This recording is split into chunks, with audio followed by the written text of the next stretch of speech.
Bonsoir à tous, c'est bienvenue pour ce nouveau numéro hors série de Culturama. Et aujourd'hui on va parler d'une série dans laquelle il ne faut jamais laisser son Vélociraptor en liberté au beau milieu d'un centre commercial. Mais aussi d'un reportage télé qui tourne mal.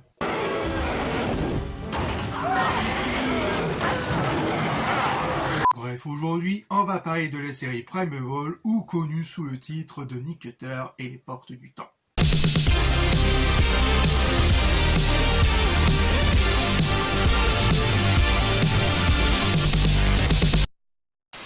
« 1996. Lors de la production de la série documentaire sur la Terre des dinosaures, Tim Hence, le créateur de la série documentaire, a eu l'idée d'une toute autre série, non pas documentaire mais divertissante, dont la série s'inspira sur les grandes lignes de la série Doctor Who, avec des dinosaures, suivant les diverses aventures du professeur Nick Cutter impliquant des dinosaures. Et dans un premier temps, cette série avait comme titre Cutter Bestiary. Après le grand succès de la série documentaire sur la Terre des dinosaures en 1999, Tim Hence fut convoqué par la BBC pour la suite de la série. Lors de cette réunion, Tim Hence profita pour balancer sa série Cutter the Bestiary. Les membres de la BBC n'étaient pas très convaincants pour produire une telle série. Toutefois, il lui offre une chance pour produire la série, si toutefois il réussit un tout autre projet, celui d'un long métrage avec les mêmes effets spéciaux.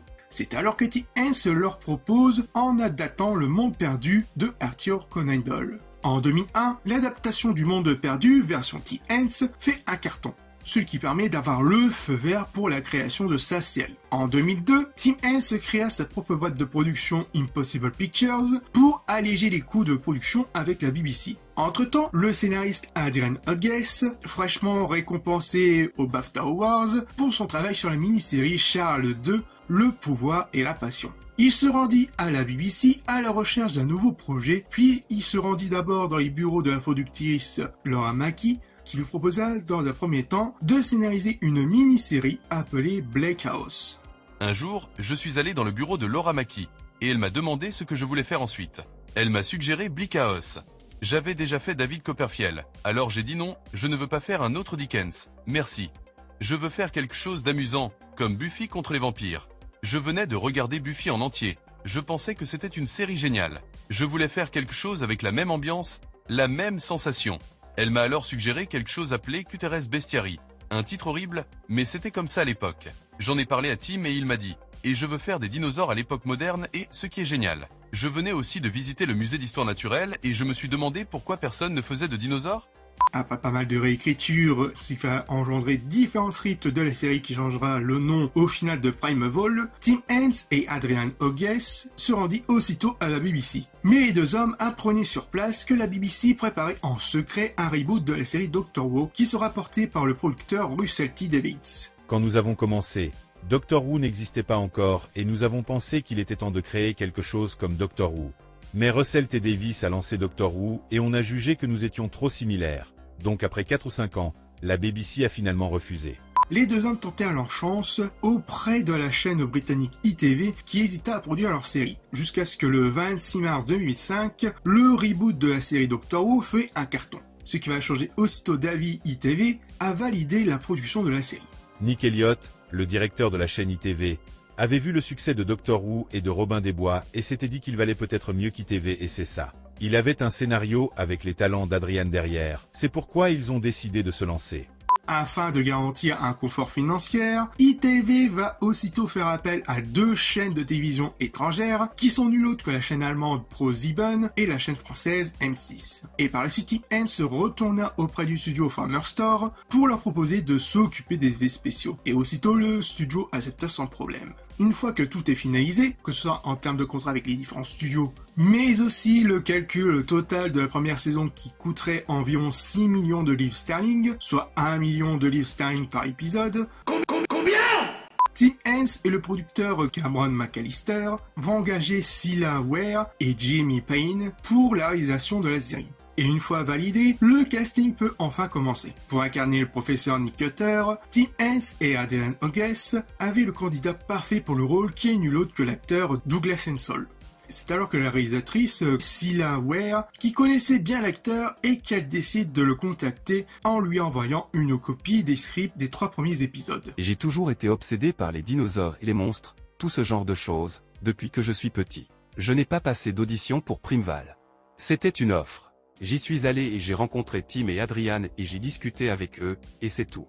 J'ai aimé le concept. J'ai trouvé que l'idée de créer une série intelligente, éducative et amusante, destinée à un public familial, était une bonne idée. J'ai trouvé que la série, surtout les 3 premiers épisodes de la première saison, était très bien écrite. On m'a envoyé les scénarios des 3 premiers épisodes et je les ai lus quasiment d'une traite, ce qui était bon signe. Je connaissais Scylla Ware, qui a réalisé les 3 premiers, car j'avais déjà travaillé avec elle sur un film sur Arthur Conan Doyle que j'avais fait il y a quelques années. Je suis allé le lire et tout s'est passé très vite. Je crois que j'y suis allé le mardi et ils me l'ont proposé le vendredi. Ce qui m'a attiré, c'est que je n'avais jamais rien vu de tel à la télé, et certainement pas à la télé britannique. Je pensais qu'il y avait tellement de façons dont ça pouvait mal tourner. Cela semblait être un projet très ambitieux, et quelqu'un, quelque part, était vraiment prêt à risquer sa vie en décidant de faire ce qu'il avait décidé de faire. Je pensais que c'était un peu un défi de faire fonctionner quelque chose comme ça. L'opportunité qui m'a été donnée de jouer ce professeur était formidable. Cela ne ressemble à rien de ce que j'avais fait auparavant. Je me suis dit, c'est idiot. Tu dois faire ça s'il te le permettent. Par la suite, ce sera l'acteur Jess Murray, qui sera pris pour le rôle de Stephen Hart, un ami proche du professeur Nick Cutter, dont son personnage sera un très grand pisteur et un chasseur très expérimenté. J'aimerais dire que je suis allé au Serengeti pendant un mois avec rien d'autre qu'un fusil, mais je mentirais. J'ai fait quelques randonnées difficiles au Belize pendant quelques semaines, mais je savais que les scénarios ne demanderaient pas vraiment de connaissances détaillées en matière de randonnée. J'ai aussi fait quelques promenades dans la jungle, ce qui était très amusant. Mais je n'ai pas lutté contre des tigres, comme on le laisse entendre, ce que Stephen a fait à un moment de sa vie. Pour le rôle de la femme de Nick Cutter, à savoir Helen Cutter, ce sera l'actrice Juliette Ebrey qui va prendre le rôle. J'étais fascinée par Helen parce qu'elle est un personnage mystérieux. J'avais envie de travailler avec Douglas. Nous avons failli travailler ensemble sur quelques projets et nous n'y sommes pas parvenus. J'ai donc cherché une opportunité de travailler ensemble, ce qui était une bonne chose. Un mari et une femme séparés sont une bonne relation, et ils sont très séparés. Par la suite, ce sera l'acteur Andrew Lee Potts de prendre le rôle de l'élève un peu maladroit mais très talentueux du professeur Nick Cutter sous le nom de Connor Temple. L'audition s'est déroulée comme toutes les autres, mais lorsque j'ai lu le scénario, j'ai réalisé que c'était quelque chose de très différent. Je n'avais jamais rien vu de tel. Ma première audition a eu lieu le lendemain d'un tournage de nuit sur un autre projet. J'étais tellement fatigué que je pense que je suis devenu un peu euphorique, ce qui semblait convenir à l'esprit maniaque de Connor. Quand je l'ai lu, je me suis dit, c'est de la télévision britannique. Comment vont-ils réussir à faire ça? Ce n'est qu'une fois que j'ai commencé à travailler sur le projet et que j'ai réalisé combien de temps et d'argent y avait été consacré que mon enthousiasme a augmenté. Étant originaire du Nord et jouant principalement des psychopathes, je ne pensais pas que j'allais obtenir ce rôle de génie excentrique et frustré. C'est l'un des personnages les mieux écrits du scénario. Ce qui est bien chez lui, c'est qu'il est très intelligent, même si en termes de bon sens et de relations sociales, il n'est pas le plus malin. J'ai décidé de le rendre excité partout. Il y a toujours un certain degré de peur chez tout le monde, mais il y a quelque chose en lui qui dit, c'est phénoménal. Si c'était la vraie vie, voir un dinosaure serait la chose la plus folle, et cela vous exalterait un peu. Certains des autres personnages prennent le scénario beaucoup plus au sérieux, mais Connor je le trouve ridicule dans tout. C'est juste son sens de l'humour, et il est sûr de dire la mauvaise chose au mauvais moment. Nous avons beaucoup improvisé autour du scénario pour garder la comédie fraîche. Beaucoup de gens n'apprécient pas que vous fassiez ça, mais Adrian Hodge, le scénariste, m'a laissé jouer avec et nous avons simplement travaillé ensemble. Et pour le rôle de Abby Maitland, une jeune femme pleine d'énergie et zoologiste, ce sera l'actrice Anna Spearwitt qui obtiendra le rôle. Quand j'ai terminé S-Club, il y avait pas mal de choses pour lesquelles je n'étais pas vraiment prête.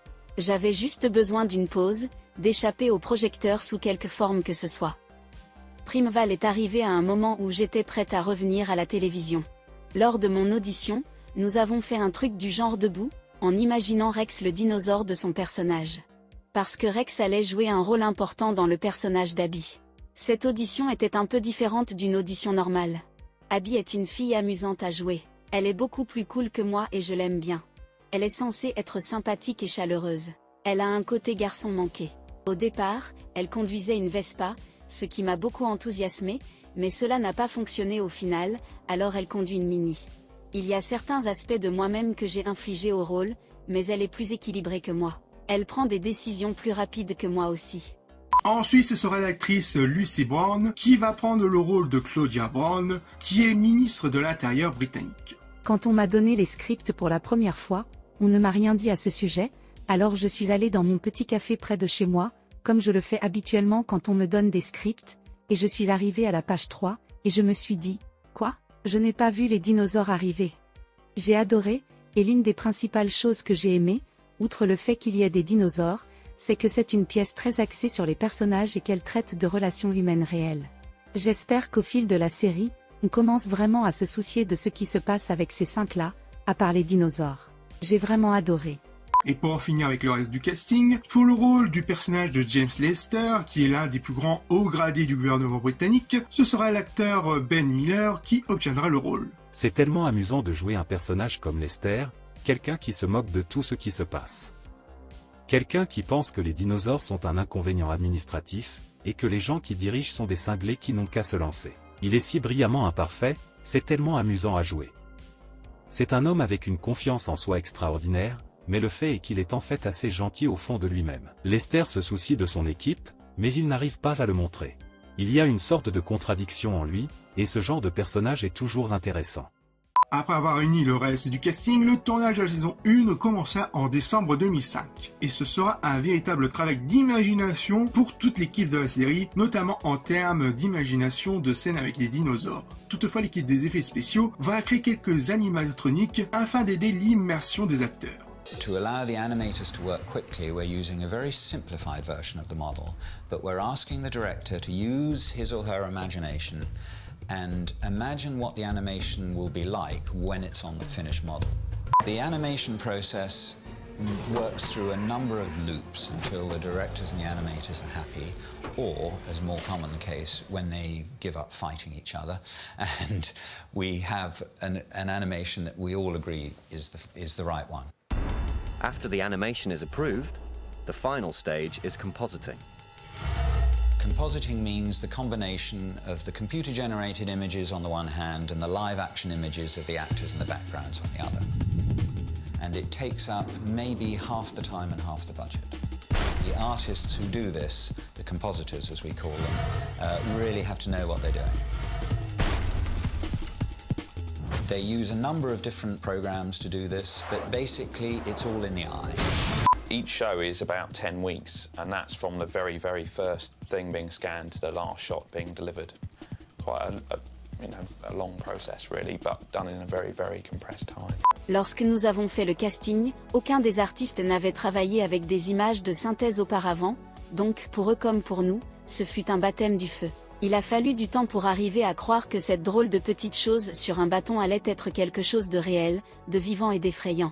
Au début, je pense qu'ils se sont sentis un peu ridicules et c'était assez difficile de leur faire comprendre, alors nous avons utilisé d'autres références visuelles comme Jurassic Park, pour qu'ils puissent avoir quelque chose à quoi s'accrocher. Je pense que c'était le défi le plus difficile pour nous tous, parce que je vous filmais, en tant qu'acteur, en train de remplir l'écran, et vous pouviez exprimer vos émotions et faire tout ça, puis je me retournais et il n'y avait rien d'autre à filmer que cette drôle de chose. Pour nous tous, c'était un peu déroutant en fait. Les créatures étaient effectivement co-animatrices. Vous partagez l'espace de manière dramatique avec quelque chose que vous ne pouvez pas voir et vous devez avoir confiance que c'est juste, pour que vos réactions soient vraies.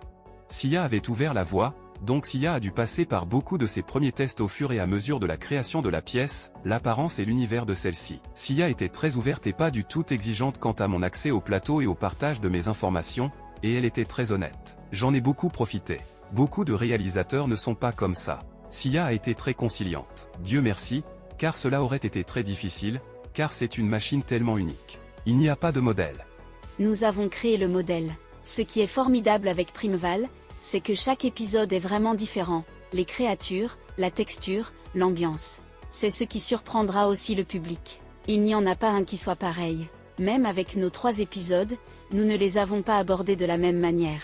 Nous avons abordé chacun d'eux comme un film unique à part entière. Nous avons dû conserver les images de synthèse en bloc, car Framestor a dû réaliser toutes les images de synthèse du premier épisode, puis celles du deuxième, puis du troisième. Cette partie a été réalisée en bloc. J'avais le sentiment que chaque épisode était unique, avec son propre scénario et les créatures qui l'habitaient. C'était 2 séries différentes, et il fallait presque devenir un réalisateur différent pour gérer les exigences distinctes. Primeval a des intentions très claires, mais il y a toujours la même durée de tournage que s'il s'agissait d'une famille vivant dans une maison de banlieue. On ne peut pas se contenter de couvrir une scène. Il faut filmer les plaques et ensuite la séquence doit être couverte comme une séquence d'action. C'était un énorme défi pour nous deux.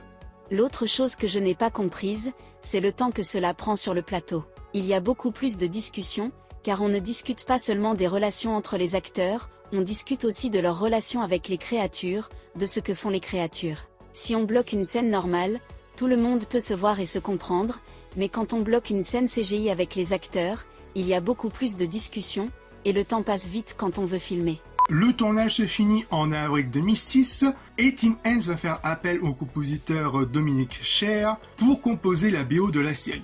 Dominic Scher va la composer au bout de 10 jours, puis seulement 3 jours supplémentaires pour le mixer avec le montage de chaque épisode. Toutefois, le compositeur Dominic Scher sera le compositeur principal des 3 premières saisons, et durant la saison 3, le compositeur sera très vite remplacé par un autre compositeur qui est celui de James Hannigan, puis par la suite le compositeur Stephen McCone qui sera le compositeur principal des 2 dernières saisons.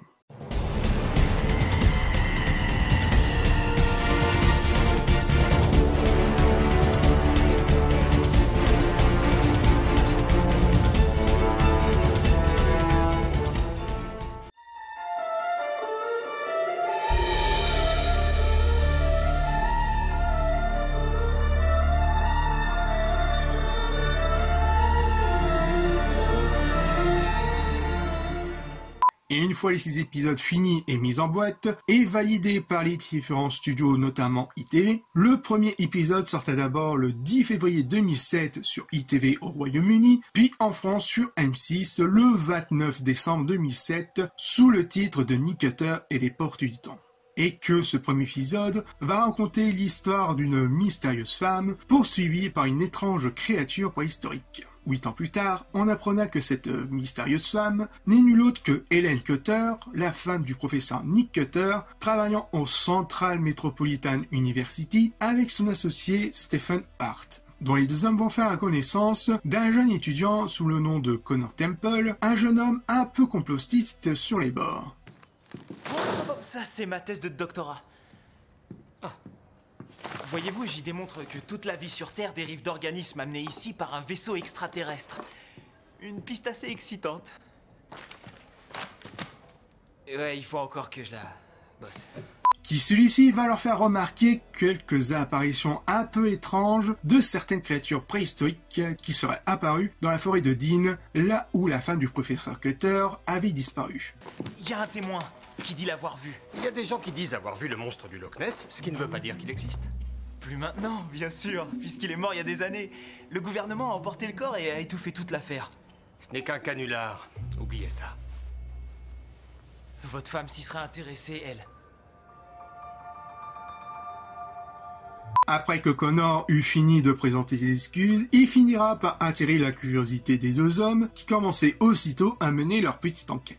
Par la suite, on va faire la connaissance de la zoologiste Abby Maitland, responsable d'un programme sur les reptiles qui finira par être annulé.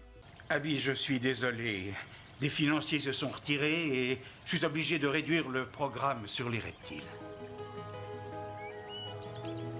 Et mon poste figure sous la rubrique dégraissage immédiat, c'est ça ? Toutefois, son patron un peu maladroit va faire tomber un dossier contenant de nombreuses lettres de gens voulant adopter leurs animaux. Et Abby va directement tomber sur un étrange lézard dont le propriétaire est un petit garçon. En fait, je sais pas ce que c'est. Ah, je croyais que t'étais expert. Je suis expert. Si je ne me trompe pas, on dirait que tu as découvert une toute nouvelle espèce. Ah, c'est cool. Il faut que tu me montres exactement où tu l'as trouvée. Et pendant ce temps, Nick Cutter et ses associés se rendirent près de la forêt de Dean, où le phénomène semble être bien réel. Il se sent mal ? Helen Cutter est venue par ici il y a 8 ans pour enquêter sur la présence d'une créature. Elle a disparu dans la forêt, on n'a jamais retrouvé le corps. Que son sac à dos. Pas de sang, pas d'indice, rien. Elle s'est évanouie dans la nature. Par la suite, Nick Cutter va faire la connaissance de Claudia Brown, qui est ministre de l'Intérieur. Je suppose que c'est là la cause de notre présence à tous les deux. On nous signale chaque année des dizaines d'animaux aberrants. Vous me rendriez un grand service en me confirmant l'absurdité de ceci. Je ne peux pas écarter d'emblée l'existence d'une preuve. Voyons, vous ne donnez à cette histoire de monstre aucune crédibilité, professeur. J'essaie de garder un esprit ouvert. Et quelques péripéties plus tard, ce petit groupe de personnages vont se regrouper et constater que ces animaux préhistoriques viennent bien d'une toute autre époque, d'un autre temps, en traversant les anomalies spatio-temporelles, et qui est en quelque sorte des portes à travers le temps. Une force extérieure a déchiré les enveloppes de l'espace et du temps en lambeaux. Peut-être est-ce déjà arrivé, et dans ce cas, les connaissances que nous pensions avoir sur l'univers s'avèrent fausses, ou... Si c'est la première fois, qu'est-ce que ça change dans ce cas? Que va-t-il se passer ensuite?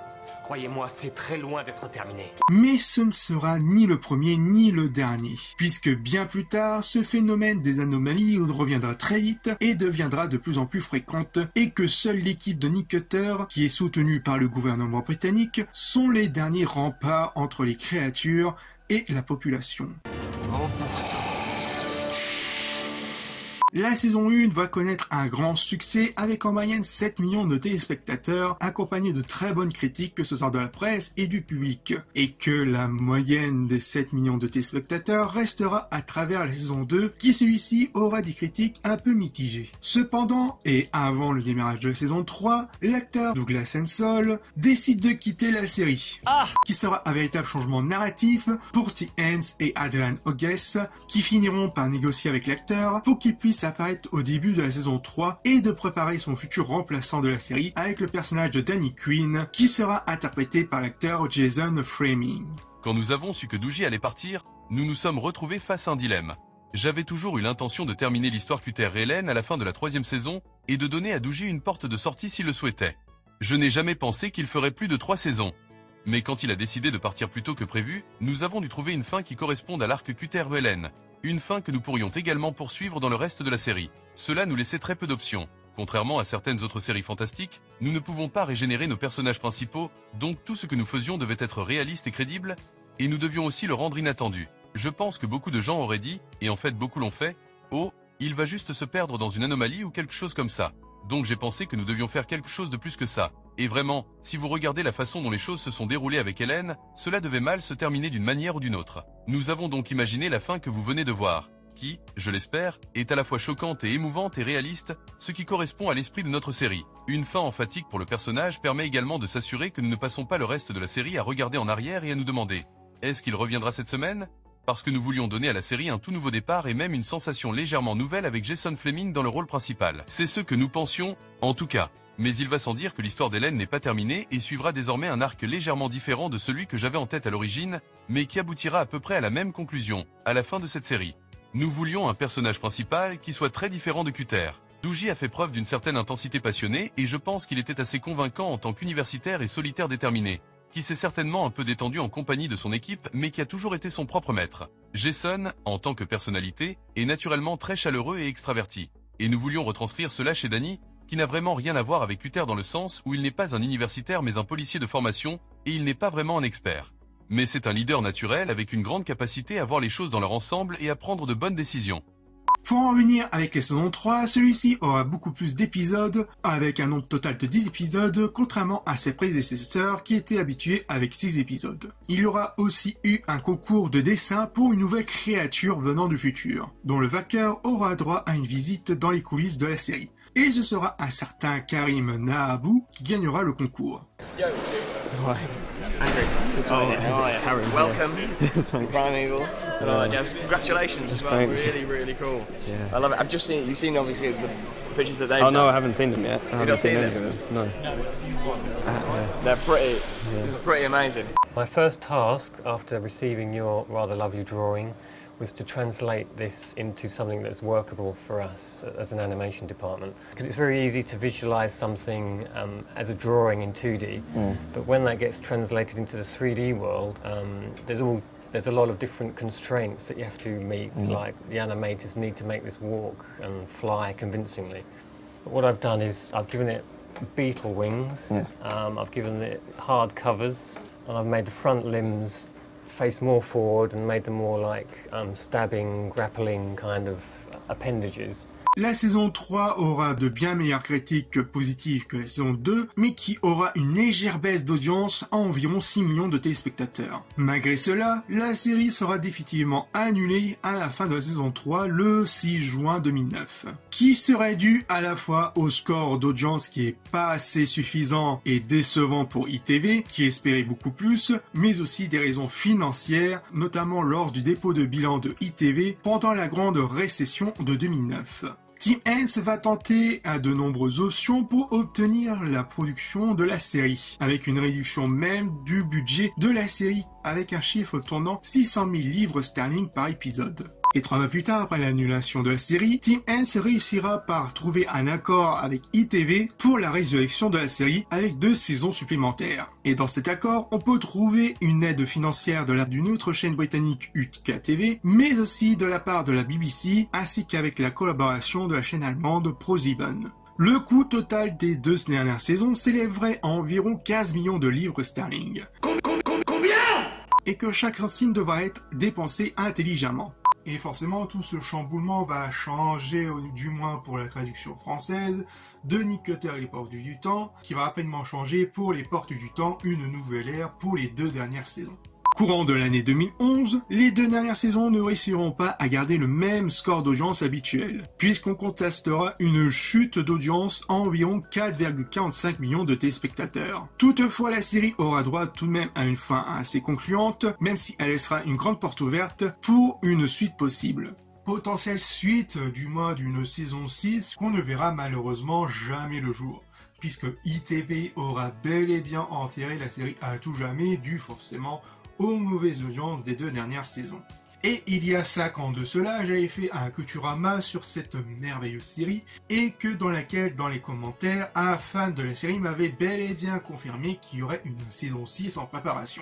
Lors de mes recherches de l'époque, mais aussi de nouvelles recherches pour cette vidéo, je n'ai toujours rien trouvé de très concluant, si ce n'est à travers mes anciens DVD, mais aussi le nouveau coffret DVD, quoique ça date tout de même un peu, je n'ai rien trouvé de très particulier ou qui fait référence ou écho à une possible saison 6. Et tout ce que j'ai pu trouver d'informations concernant la série, ça a été en travers différents sites comme Reddit, où il y aurait une rumeur comme quoi la série reviendrait sous un format reboot, mais rien de très concluant là-dessus, à prendre vraiment avec d'énormes pincettes. Pour revenir en 2011, ITV va produire et diffuser une nouvelle série, cette fois-ci une série spin-off de la série Primeval sous le titre de Primeval New World, qui ne durera malheureusement qu'une saison pour 13 épisodes, car elle sera très vite annulée, dû forcément à peu près les mêmes similaires qu'avait connu la saison 3 de la série originale, à savoir de mauvaises audiences, mais aussi en termes de financement, notamment le coût pour financer une seconde saison.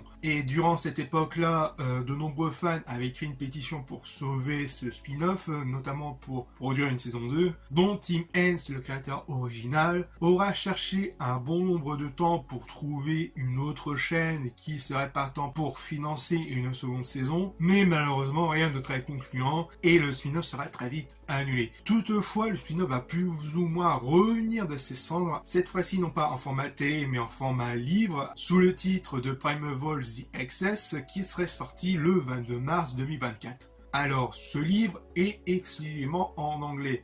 Je n'ai pas trouvé de date en français à l'heure où je tourne cette vidéo. Donc s'il y a un fan parmi vous qui s'y connaît forcément en anglais et qui aurait lu ce livre, qui n'hésite pas à donner son avis dans les commentaires. Pour conclure, la série Primeval est une très bonne série avec cette idée de phase spatio-temporelle sans tomber trop dans le ridicule, dans laquelle nos personnages devront faire un de nombreux défis qui leur attendent, tout en gardant à l'esprit que chacun de leurs actes aura de lourdes conséquences à travers l'histoire, mais aussi leur histoire temporelle. Tout en gardant à l'esprit que chacun de leurs actes, quand ils devront traverser une anomalie temporelle, ou quand ils n'auront pas d'autre choix que de tuer une créature venant d'un autre temps, qui aura de lourdes conséquences sur l'évolution de l'espèce humaine. Tout en affrontant d'autres ennemis, que ce soit à travers les créatures venant du passé et du futur, mais aussi humaines, avec par exemple le personnage de Helen Cutter, qui est quasiment l'antagoniste d'une bonne partie de la série. Et malgré les nombreuses péripéties que la série aura connues, la série aura tout de même au moins une fin assez honorable, même si on sent tout de même l'envie de continuer l'aventure. Bref, Primeval ou Nick Cutter à l'époque du temps est pour moi forcément une de mes meilleures séries préférées. J'adore forcément le côté dino en moi qui aime bien le délire, pas différents dinos mais aussi nos animaux préhistoriques. Et bien évidemment le délire que j'aime le plus, c'est le délire histoire faille spatio-temporelle qui franchement fonctionne parfaitement bien avec chacune des conséquences, notamment à travers la saison 1 et la saison 2. Et les autres saisons aussi avec les conséquences du futur, etc. Franchement, c'est une série très très divertissante et passionnante que je vous conseille fortement le visionnage ou le revisionnage de celui-ci. Voilà, ce hors-série de Culturama est fini, j'espère qu'il vous aura plu. N'oubliez pas de liker, commenter, de partager et à vous abonner si le contenu de la chaîne vous plaît. Et on se retrouve pour de futures vidéos. Peace!